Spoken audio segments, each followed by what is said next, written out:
There isn't too much that I remember about the actual planning. During the summer of 1938, I do remember some of the meetings that were held in the home of Karl Abels, as a rule, and being 15 at the time, I wasn't really in on any of the discussions. Also, I was supposed to leave for school in Prague, which I did at the beginning of September. And at that time, my parents were still in their home, and life at home was more or less as it always was. It wasn't until about a month later that the decision was made that we would definitely leave. By this time,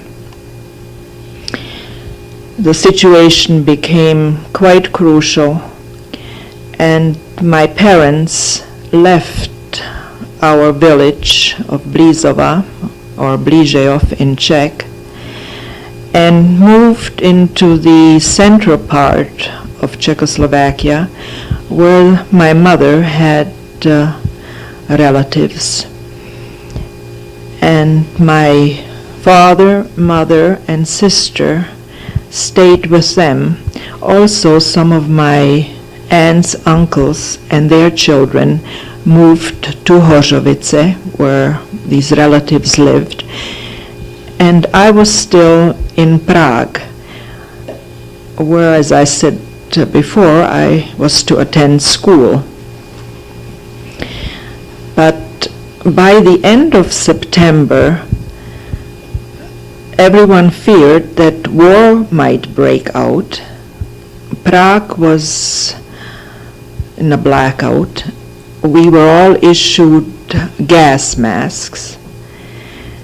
And one day I received a call from my parents to say that I should leave Prague and come to join them in Hořovice.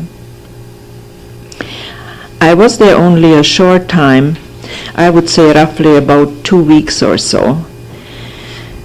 And then we had to make several trips to Prague, where we were interviewed and medically examined to see if we were healthy enough to be admitted to Canada.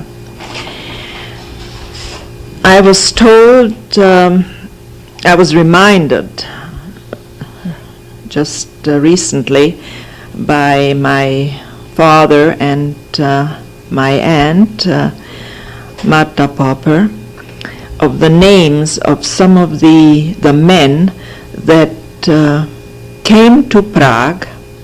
I'm sorry, not to Prague, but still to the home of my uncle Karl Abels in Bischoftajnic, or Hořovský Týn in Czech.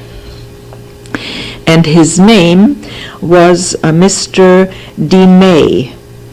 He apparently was an official from the Canadian Pacific who came to see if some of the original group were actually farmers, because at that time only farmers were admitted to Canada. Well, this being the case, we were able to proceed, and when we came to Prague, Mr. Hornat finalized the permits for our actual departure.